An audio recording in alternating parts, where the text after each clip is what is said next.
The shuttle doors opened with a soft hiss, and Mira-chan took her first step onto the Celestial Harmony space station. She was 17 years old, and she was the first human exchange student to ever attend this famous academy. Her heart was racing with excitement and fear as she walked down the long silver corridor. Thousands of aliens from across the galaxy studied here, and now she would be one of them. But something felt wrong almost immediately. The aliens in the corridor stopped moving when they saw her. A group of tall, bird-like creatures pressed themselves against the wall to let her pass. A small furry being with 6 eyes grabbed its companion and pulled it into a doorway. Whispers filled the air like the buzzing of angry insects. "Deathworlder," someone said in a voice filled with disgust. "They actually let one of them in here," another voice added with clear fear. Myra kept walking and tried to keep her face calm and friendly. She had been warned about this back on Earth. Her instructors had told her that most alien species were terrified of humans. They called Earth a death world because of its heavy gravity and dangerous atmosphere and violent history. To these delicate creatures who had evolved on peaceful, low-gravity planets, humans were monsters. They were nightmares made of dense muscle and unbreakable bones. They were predators from a world that had tried to kill them for millions of years. And Mira was wearing the proof of this right on her shoulder. The gravity band was a sleek black device wrapped around her upper arm. It was required by law for any human traveling in galactic Concord space. The device suppressed her natural strength and made her muscles work at only 30% of their true power. Without it, a simple handshake could crush an alien's bones. A friendly pat on the back could shatter a spine. The gravity band made her safe. It made her acceptable. It made her almost equal to the weak creatures around her. A tall insect-like official approached her with a tablet in its 4 hands. Its antennae were trembling, and Myra could smell the fear chemicals it was releasing into the air. "Human student Myra-chan," it said in a clicking voice that her translator device converted to words. "Welcome to the Celestial Harmony. I am Administrator Rix, and I will show you to your quarters." "Thank you so much," Myra said with her warmest smile. "I am very happy to be here, and I promise to follow all the rules." The administrator flinched at her smile. Mira suddenly remembered that showing teeth was a threat display for many species. She closed her mouth and tried to look as harmless as possible. They walked through the station, and Mira could not help but admire its beauty. The walls were made of a material that shifted colors like oil on water. Plants from 100 different worlds grew in gardens along the corridors. Windows showed the stunning purple nebula that surrounded the station. But everywhere she went, aliens moved away from her. Parents pulled their children close. Security drones followed her at a distance. She heard the word Deathworlder again and again. "Your quarters are in the Omega Wing," Administrator Rix explained. "It is the section furthest from the main population areas. This is for everyone's comfort and safety." Myra understood what that really meant. They were putting her as far away from everyone else as possible. They were isolating her like a dangerous animal. "That sounds perfect," she said, keeping her voice cheerful. Her room was small but clean. It had a bed designed for human proportions and a desk with a computer terminal and a window that looked out into the stars. There was also a second bed on the other side of the room. "You will have a roommate," Rick said. "A Vethkai student named Sorrel. She should arrive shortly." The administrator left quickly, clearly eager to get away from her. Myra sat on her bed and looked around her new home. She had traveled so far to get here. She had studied so hard and passed so many tests. She had promised her mother that she would make Earth proud. The door opened and her roommate entered. Sorrel was beautiful in a strange and alien way. Her body was made of living crystal that caught the light and scattered it into rainbows. She moved with a delicate grace that made Myra feel clumsy and heavy. Her face had no features that Mira could read, but somehow she could sense emotions in the way the crystals vibrated. Right now, those crystals were vibrating with pure terror. "You are the human," Sorrel said, and her voice sounded like wind chimes in a storm. "Yes, I am Mira. It is so nice to meet you." Sorrel backed toward the door. "I did not know my roommate would be a Deathworlder. I was not informed. This is not acceptable." "Please do not be afraid," Myra said gently. "I am wearing my gravity band. I cannot hurt you even if I wanted to, which I do not." But Sorrel was already gone. The door closed behind her with a soft click, and Mira was alone. She sat there in the silence for a long time. She did not cry because she had promised herself she would be strong.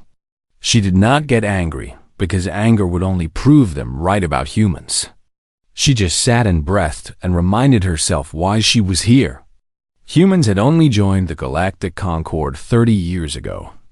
They were still new and strange and frightening to everyone else. Someone had to show the galaxy that humans could be trusted. Someone had to be the bridge between Earth and the stars. Myra had volunteered to be that someone. She stood up and walked to the window. The nebula outside glowed with colors that had no names in any human language. Somewhere out there was Earth, a tiny blue dot circling an ordinary yellow star. Her family was there, waiting for news of her success. "I will not let them down," she whispered to the stars. "I will show everyone that humans are not monsters. I will be patient and kind, and I will earn their trust." She touched the gravity band on her shoulder. It hummed softly against her skin, a constant reminder of what she really was beneath the gentle mask she wore. The band kept her strength locked away, hidden, safe. She wondered if she would ever be allowed to remove it.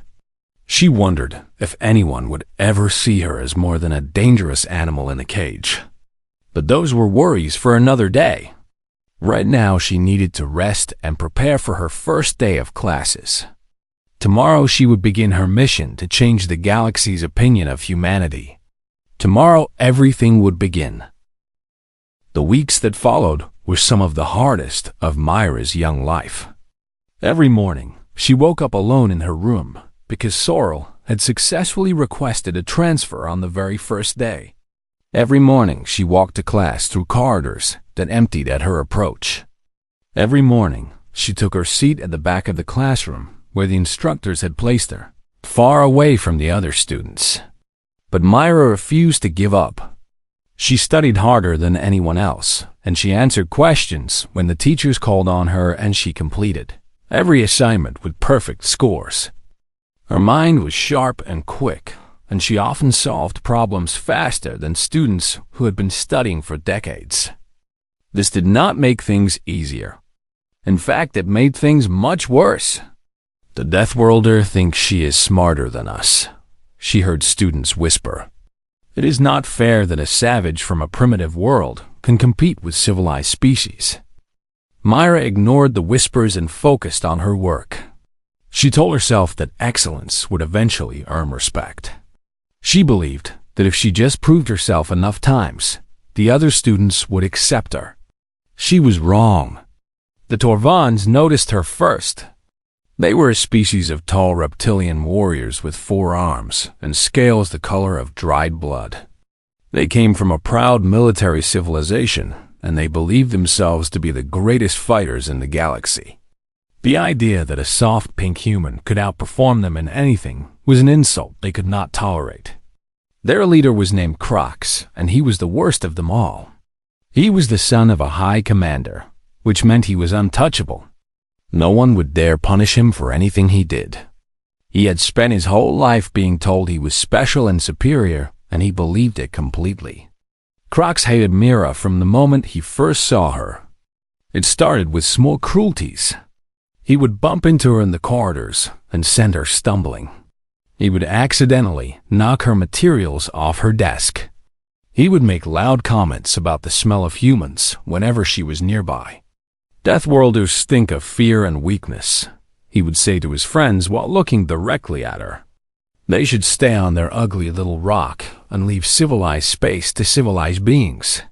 Mira never responded. She kept her head down and her mouth closed and her gravity band firmly in place. She told herself that responding would only make things worse. She told herself that patience was strength. But patience has limits and cruelty has a way of growing when it is not stopped. One day, Myra found her homework destroyed. Someone had poured a caustic cleaning chemical all over her notes, and the acid had eaten through the paper. Hours of work were gone in an instant. She saw Crocs watching her from across the room with a smile on his reptilian face. Another day, she found her food had been contaminated with a substance that made humans violently ill. She spent the night in the medical bay while the doctors tried to figure out what was wrong with her. No one investigated how the contamination had happened. The harassment continued for weeks. Mira was tripped and pushed and insulted and isolated. Her belongings were stolen or destroyed. Her reputation was attacked with lies and rumors. Crocs and his followers made her life miserable in every way they could imagine. And still Myra did not fight back. She reported the incidents to the administration, but nothing ever happened. Crocs was protected by his family name, and no one wanted to anger a high commander. The officials told her to be patient and to try harder to fit in. Perhaps if you were less threatening, one administrator suggested. Perhaps if you smiled less and spoke more softly and made yourself smaller. Myra wanted to scream. She wanted to tell them that she had done everything right. She had followed every rule and shown every courtesy, and still they treated her like a monster. But she just nodded and thanked them and walked away. That night she sat in her empty room and looked at the gravity band on her shoulder. She thought about what it would be like to remove it. She thought about how strong she really was beneath the device's suppression field.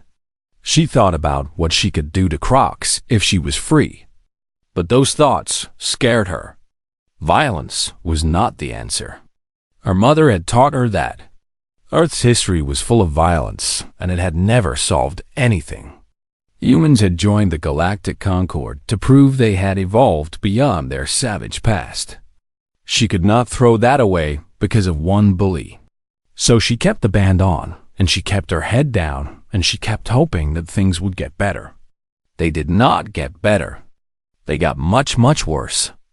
It happened on a night when most of the station was asleep. Mira was walking back from the library where she had been studying late. She took a shortcut through the lower observation deck because it was faster and because she liked looking at the nebula. She did not realize she was being followed until it was too late. "Hello, Deathworlder," Crocs said as he stepped out of the shadows. Mira stopped and felt her heart begin to race. She looked around and saw that Crocs was not alone. 5 other Torvans were with him, and they were spreading out to surround her. The observation deck was empty, and the security drones were nowhere to be seen. "I do not want any trouble," Myra said carefully. "Too late for that," Crocs replied with a cruel smile. "You have been trouble since the day you arrived. You think you can come to our station and show us up in class and make us look stupid. You think your little band makes you equal to us." He stepped closer, and his forearms flexed with barely contained aggression. "Let me show you what we do to animals who forget their place." Mira backed away, that there was nowhere to go. The Torvans had her surrounded, and the viewport was behind her. She could see the nebula glowing through the glass, and she wondered if this would be the last beautiful thing she ever saw. "Please," she said. "This does not have to happen." Crocs grabbed her by the front of her uniform and lifted her off the ground. His strength was impressive for a species from a low-gravity world. His claws dug into the fabric and his hot breath washed over her face. "You are right," he hissed. "This does not have to happen. But it is going to happen anyway." He threw her against the viewport, and Mira felt the glass shudder behind her. Pain exploded through her back and shoulders. She slid to the ground and tried to get up, but Crocs was already standing over her. "Hold her down," he commanded his followers. Mira struggled, but there were too many of them. 4 Torvans grabbed her arms and legs and pinned her to the cold metal floor. She thrashed and kicked, but the gravity band limited her strength. She was helpless. Crocs reached into his belt and pulled out a long, serrated blade. It gleamed in the starlight, and Mira recognized it from her studies. It was a Torvan discipline blade, used to carve punishment marks into the scales of criminals and disobedient youth. "Let us see what colored Deathworlders bleed," Croc said with excitement in his voice. Something changed in Myra's heart. Something ancient and powerful and absolutely terrifying. She stopped struggling and went very still. "I am going to give you one chance," she said in a voice as cold as the void between stars. "Walk away now." Crocs laughed. "Or what? You will bleed on me faster?" Myra's hand found the manual release on her gravity band. "I warned you," she whispered. The gravity band had a small button on its inner surface that most people never noticed. It was a manual release switch, designed for emergencies when the device needed to be removed quickly. Every human who wore the band was told about this button during their training. They were also told to never ever use it unless their life was in absolute danger. Myra's finger found that button now. She could feel her heart pounding in her chest like a war drum. The Torvans were holding her down, and Crocs was standing over her with that terrible blade. She could see the hunger for violence in his reptilian eyes. He wanted to hurt her. He wanted to make her scream and bleed and beg for mercy. But Myra Chun was not going to beg. She was the daughter of Earth, a world that had tried to kill her ancestors for millions of years. Their species had survived ice ages and supervolcanoes and asteroid impacts. They had fought saber-toothed predators and conquered every environment on their deadly planet. They had clawed their way to the top of the food chain, through sheer stubborn refusal to die. The Torvans thought they were warriors because they trained with weapons and followed a military code. They had no idea what a real warrior looked like. They had never faced a species forged in the fires of a death world. They were about to learn. "Last chance," Myra said again, her voice steady and cold. Crocs leaned down until his face was inches from hers. "I am going to enjoy this, Deathworlder. When I am done carving you up, I will hang your skin in my quarters as a trophy. No one will care. No one will investigate. You are nothing but an animal, and animals do not matter." He raised the blade. Mira pressed the button. The gravity band made a soft clicking sound, and the suppression field collapsed. The device fell from her shoulder and hit the deck with a heavy metallic thunk. For one brief moment, nothing seemed to happen, and Croc smiled in triumph. Then Myra moved. It was not a human movement. It was something faster and more powerful than anything the Torvans had ever seen.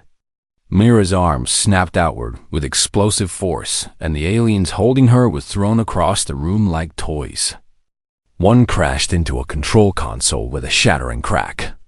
Another flew through the air and hit the far wall so hard that the metal dented inward. A third tumbled across the floor and did not get up. Myra rose to her feet in one fluid motion. The deck plating groaned beneath her. Without the gravity band suppressing her Earth-adapted muscles, she was operating at full power. Her legs were designed to move through gravity 2.5 times stronger than this station's. Her bones were dense and thick and nearly unbreakable. Her reflexes were honed by millions of years of evolution on a world where slow creatures became food. She was no longer pretending to be weak. She was no longer hiding what she really was. Croc stumbled backward with shock and terror on his face. "What are you doing? What is happening?" "You wanted to see what a Deathworlder can do," Mira said as she stepped toward him. "Let me show you." The 2 remaining Torvans tried to rush her from behind. They were trained soldiers with decades of combat experience. They moved with coordinated precision and struck at her vital points, Myra did not even look at them. She caught the first one's arm and twisted. The alien screamed as bones cracked and joints popped out of alignment.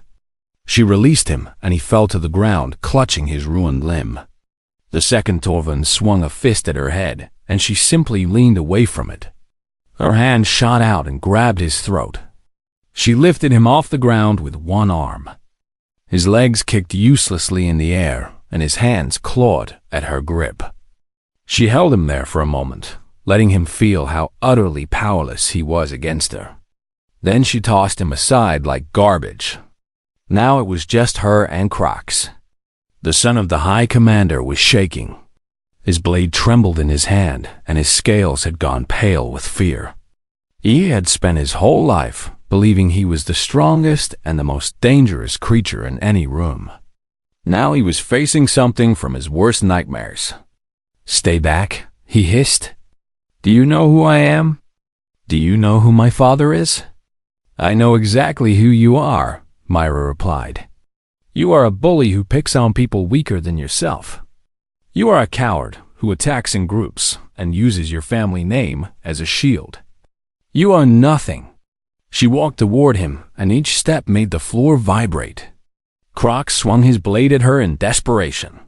The serrated edge sliced through the air toward her face. Myra caught the blade in her bare hand. Blood welled up around the sharp metal, but she did not flinch.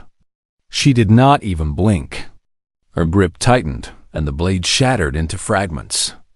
Croc stared at his broken weapon with disbelief. "On my world," Myra said as she grabbed his arm, "we have a saying. Fuck around and find out." She twisted, and the bones in Croc's arm snapped like dry sticks. His scream echoed through the observation deck, and tears streamed down his reptilian face. He collapsed to his knees, cradling his destroyed limb. "You found out," Myra finished. She released him and stepped back. The observation deck was silent, except for the moaning of injured Torvans. Crocs was sobbing on the floor, and his followers were scattered around the room in various states of damage. The reinforced viewport behind her had a spiderweb of cracks from where she had been thrown against it. Alarms began to blare throughout the station. Red lights flashed and automated announcements warned of a disturbance in the lower observation deck. Security drones would be arriving soon. Myra stood in the center of the destruction and looked at her hands. There was blood on them from where the blade had cut her palm. The wound was already starting to clot because human blood carried aggressive healing factors. She was trembling, but not from fear. She was shaking because of how easy it had been. 6 trained Torvan warriors, and she had destroyed them in less than a minute. She had not even used her full strength. She had not even really tried. Is this what humans really were beneath the gravity bands and the diplomatic smiles? Were they all just monsters pretending to be civilized? No, Myra rejected that thought. She had only defended herself. She had only done what was necessary to survive. She was not a monster. But as she looked at the broken bodies around her, she could not help wondering if anyone else would see it that way. The security drones arrived with weapons drawn. They surrounded her with scanning beams and shouted commands. Myra raised her hand slowly and did not resist as they took her into custody. She had a feeling her real trial was just beginning. They put her in a holding cell designed for dangerous criminals. The walls were reinforced with multiple layers of metal and energy barriers. Armed guards stood outside at all times, and surveillance drones watched her every movement. They treated her like she was the most dangerous creature on the entire station. Myra sat on the cold bench and waited. Her hand had been bandaged by a medical drone that seemed terrified to touch her. No one had spoken to her since her arrest. No one had asked for her side of the story. Hours passed, and then a full day. Myra did not sleep. She kept thinking about what had happened in the observation deck. She kept seeing the fear in Croc's eyes when she broke his arm. She kept hearing the screams of the Torvans as she threw them across the room. Had she gone too far? Had she proven that humans really were the monsters everyone believed them to be? Had she destroyed everything she had worked so hard to build? The cell door opened, and Administrator Rix entered with a tablet clutched in its 4 trembling hands. Behind the insectoid official stood 2 beings Mira had never seen before. They wore the formal robes of the station council, and their faces were impossible to read. Human student Myra Chun, Rix announced in a shaky voice. You have been charged with assault, destruction of property, and unauthorized removal of your gravity suppression device. These are serious crimes that carry severe penalties. Myra stood up slowly and carefully. I was defending myself. They attacked me first. That is what you claim, one of the council members said coldly. But we have received a formal complaint from High Commander Torvax, father of the injured student Crocs. He demands your immediate expulsion and execution. Execution. The word hit Mira like a physical blow. She had known the situation was serious, but she had not imagined they would actually try to kill her. There is security footage, Mira said desperately. The observation deck has cameras. They will show everything that happened. The council members exchanged glances. We are of the footage, the second one admitted. It has already been reviewed by the investigative committee. Then, you know I am telling the truth. You know they attacked me. You know I only fought back when they were going to cut me with that blade. We know what the footage shows, the first council member replied carefully. But interpretation is a complicated matter. High Commander Torvax has significant influence, and he is demanding justice for his son. Myra felt despair rising in her chest. It did not matter that she was innocent. It did not matter that the footage proved her story. Politics and power would decide her fate, not truth. However, the second council member continued. There has been an unexpected development. Administrator Rix's antennae twitched nervously. The footage was uploaded to the station's public network approximately 6 hours ago. We do not know who did this, but it has spread to every corner of the celestial harmony. Everyone has seen it. Mira stared at them in confusion. Everyone? Every student, every teacher, every administrator, every visitor. The footage shows the entire incident from beginning to end. It shows the weeks of harassment you endured. It shows the attack in the observation deck. It shows your repeated attempts to avoid violence. The first council member's expression softened slightly. It also shows what you did when you removed your gravity band. That part has been watched millions of times already. It is spreading across the entire galactic network. Myra did not know what to say. She had never imagined that anyone would care about what happened to her. She was just one human girl on a station full of aliens who hated her kind. The public reaction has been extraordinary, the second council member explained. Species across the Concord are discussing what they saw. Many are expressing outrage at the treatment you received. Many are questioning why your reports of harassment were ignored. And many are fascinated by what you demonstrated when you were finally pushed too far. Fascinated? Mira repeated. They watched a small human female defeat 6 Torvan warriors in seconds. They watched you catch a blade with your bare hand and shatter it. They watched you hold back even when you could have killed them all. The council member leaned forward with something like respect in their eyes. You could have killed Crocs. You could have torn him apart with your bare hands. But you broke his arm and then you stopped. That restraint is what the galaxy is talking about. Administrator Vrix stepped forward with the tablet.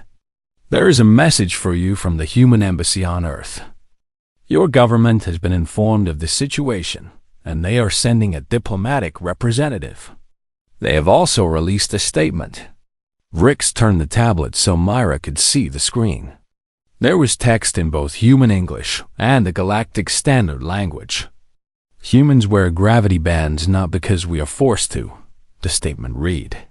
We wear them because we choose to protect those around us.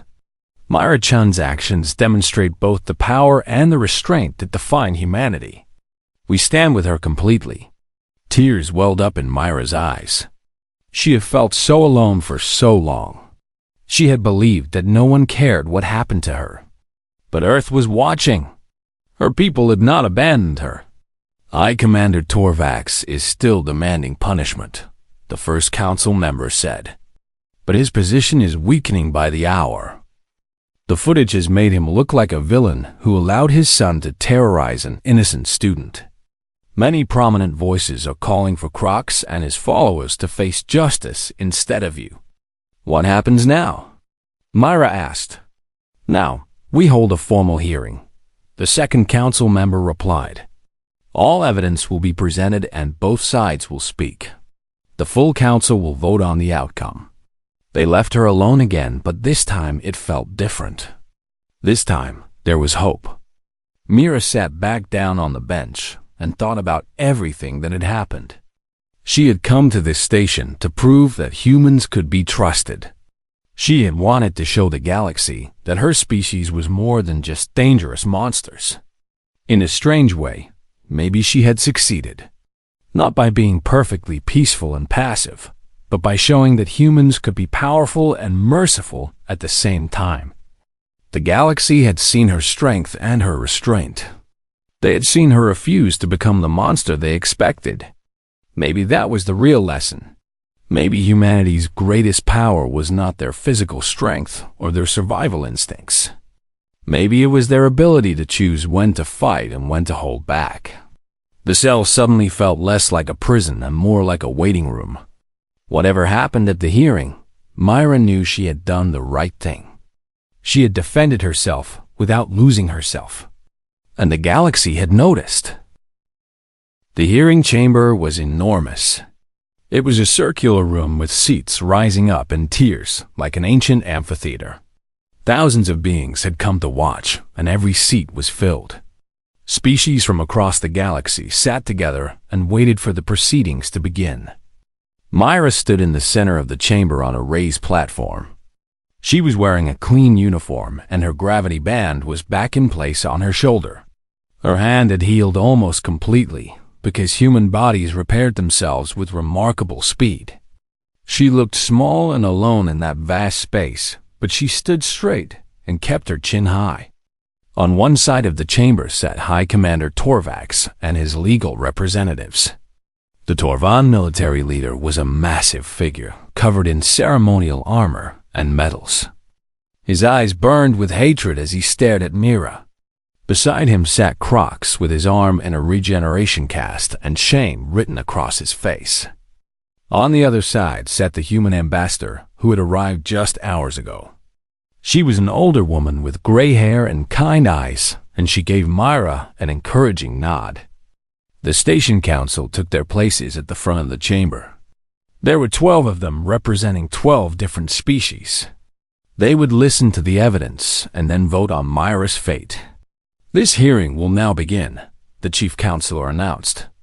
We are here to determine what happened in the lower observation deck and what consequences should follow. Let us start with the evidence. The footage played on massive screens around the chamber.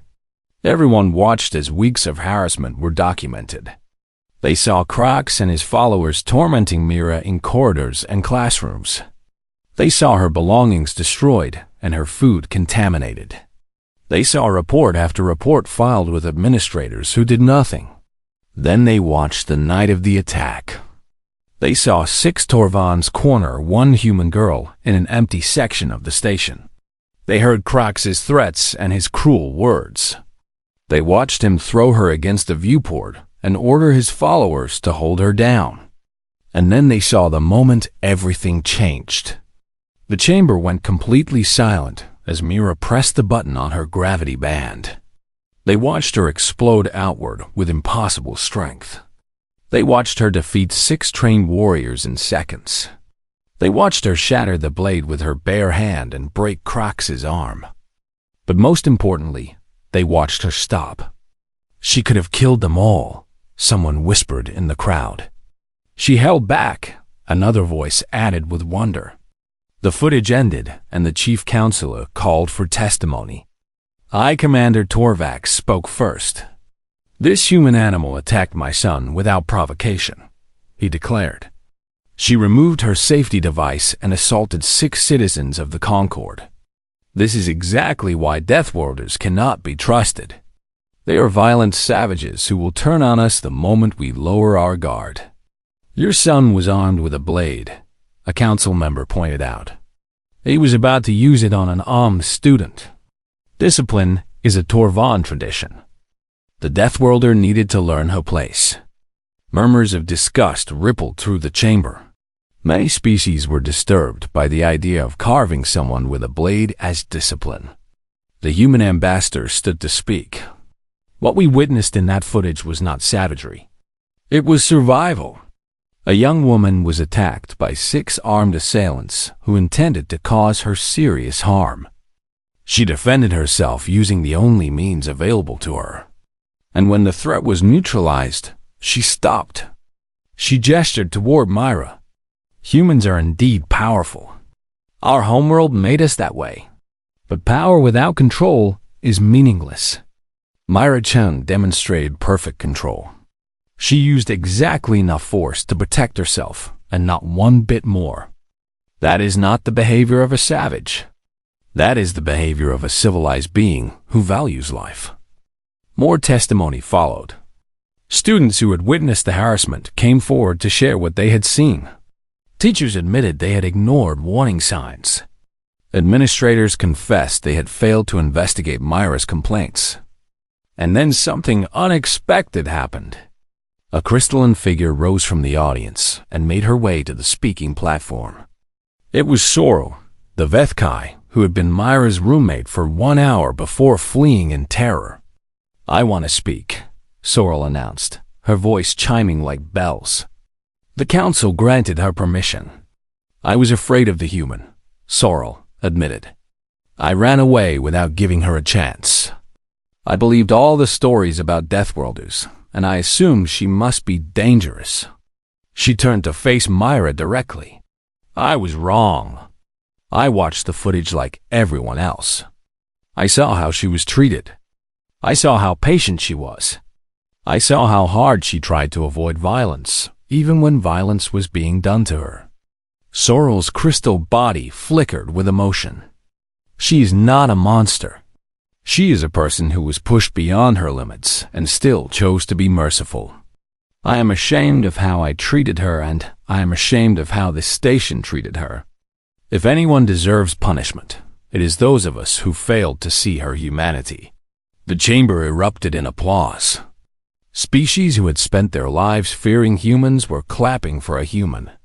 Something fundamental was shifting in the way the galaxy saw Earth and its people. The council called for a vote. The result was unanimous. Mara Chen was declared innocent of all charges. Crocs and his followers were found guilty of assault, harassment, and attempted grievous harm. They were expelled from the Celestial Harmony and banned from all Concord educational institutions.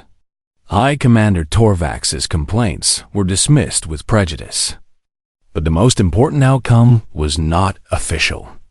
As Myra left the chamber, students approached her for the first time. They wanted to talk to her, to ask her questions, to simply be near her.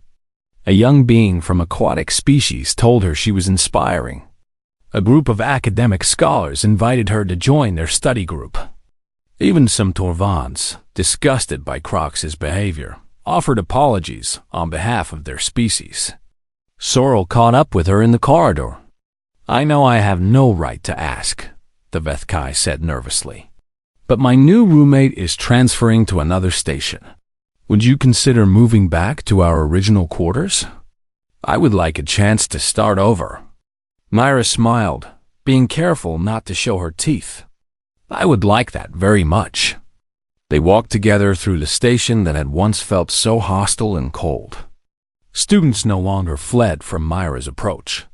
They nodded and waved, and some even said hello. The footage of that night continued to spread across the galaxy.